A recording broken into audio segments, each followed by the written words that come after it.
You don't know what the fuck someone has been through. I feel like this is well known, and we tend to forget it in the heat of the moment. You know, we might see somebody, we might see them do something stupid, and just think to ourselves, what's wrong with this guy? This guy's a fucking idiot. This guy's this guy's that. And let me be very clear.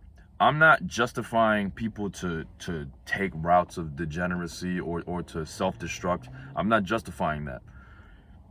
I know certain people in my life who I genuinely don't know what the fuck they're doing. Like I don't know what their vision is, if they even have a vision, why they don't have a vision, why they continue to self-destruct over and over and over and over and over again.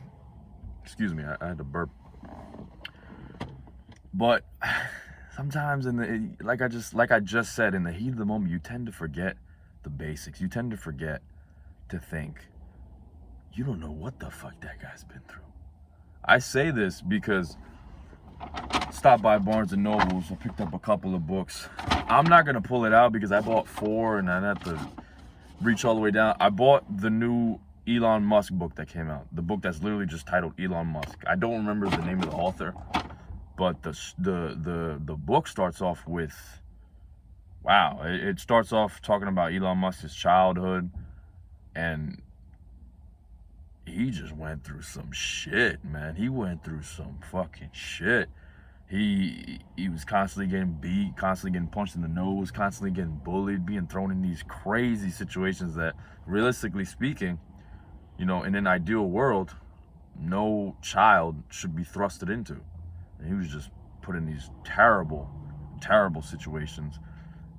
Obviously, it led to him being who he is today. You know, that absolutely played a part in his story. And obviously, I don't know Elon personally. I don't think he regrets that. No, as a matter of fact, he doesn't, because he even said, like, it made his tolerance for pain, like, extremely high. He even talks about how his father, I didn't know this myself. I never really paid Elon Musk much mind. I always knew he was like the creator behind Tesla. But recently, now that he's acquired X, I've like been a little bit more interested, to the point where I saw the book and I was like, I have to get it. I have to read more about Elon Musk, because he is the world's richest man. And he's clearly got some big moves going on. And I was like, damn. Like, out loud. Like, it wasn't even like I had to say it out loud. I'm reading this book, and obviously I didn't scream. Like, I wasn't like, damn. But I'm reading this shit. I'm just like, damn. Like, what the fuck? Like, you can't make this shit up. He really went through all this. And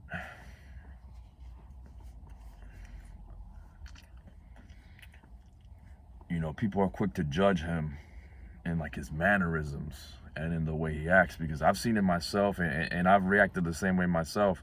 I know there's that one clip of him on Saturday Night Live, and he does move a little strange.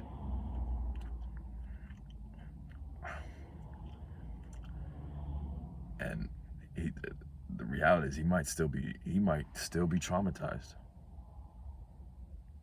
You never know. Like, it's crazy. Now that I've read that, everything, like all the weird clips of him, like the way he's talking or the way it all makes sense. The guy might still be broken for all we know.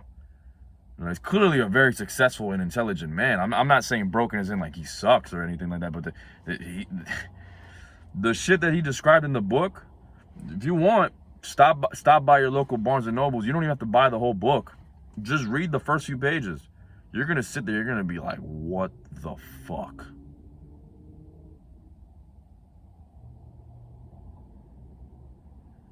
Like, everything makes sense now.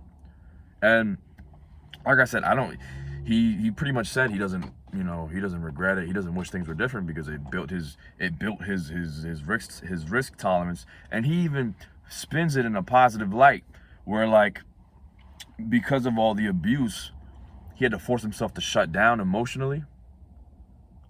So on one hand, you know, he had to shut down like feelings of happiness and feelings of fun and enjoyment. But on the other hand, he was able to shut down feelings of fear, feelings of like anxiety and stuff like that, which helped build his his tolerance and his ability to take risks. He didn't really feel like he wasn't as fearful as everybody else, as everybody else who feels a wide range of emotions. He spins it in a positive light, and this has been stated time and time again.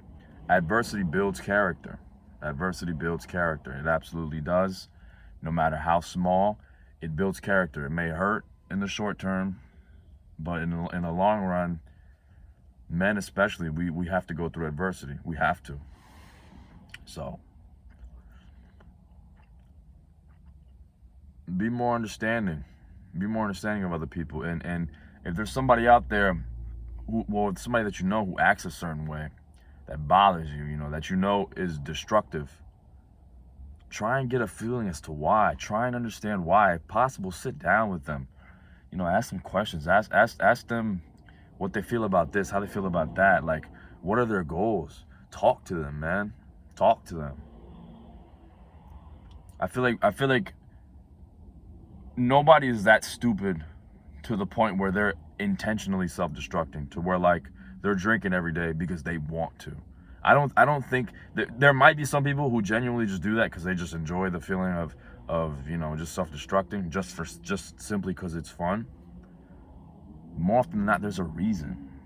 Why do they see themselves so low that they indulge in things that they know is bad for them, that they know are bad, that they know are detrimental? There's got to be a reason behind it all. And I'm starting to realize that adversity, that there's two paths. It either leads you, or three: monumental success, mediocrity, or absolute self-destruction. Because there's some people who we've seen examples of both the monumental success and literally Elon Musk, and I'm sure, unfortunately, most of us know at least one person who has been through a lot, and as a result, they've just lost all sense of self. They're just out of control. But I don't think we talk often enough about the people who are who have been traumatized by their upbringing, who've been traumatized by this adversity, that they basically remain in like a state of shock and like a state of fear. They don't take any risks at all. They just would rather prefer to be in comfort, prefer to live in comfort, prefer to not take any risks, not to go there, not to go over here, just stay in their little house and just not talk about anything. And they're just in shock. They're just kind of like,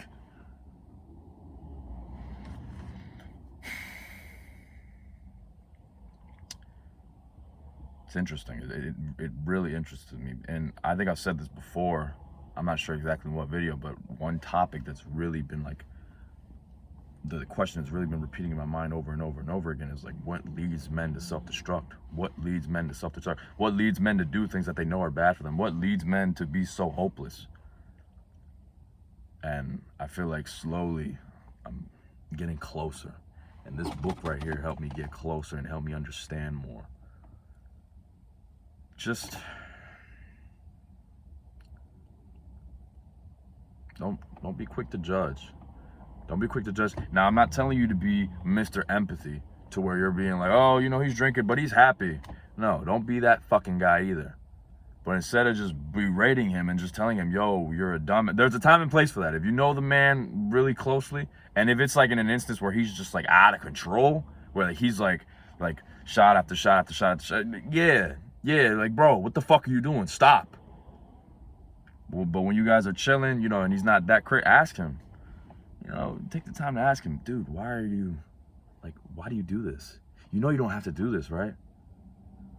You can take care of yourself, right? Life doesn't just have to be you constantly putting yourself down and doing things that you know are bad for you.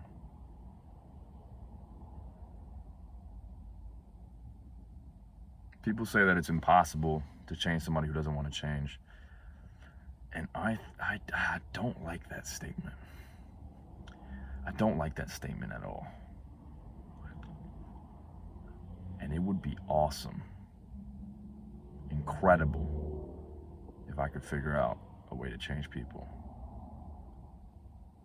who don't want to be changed. Not for my liking, all right? Not to form them into another Andres, but to get them to stop self-destructing, to stop doing things that they know are bad for them. Only time will tell if I figure that out. Y'all be easy, though. Y'all have a good one.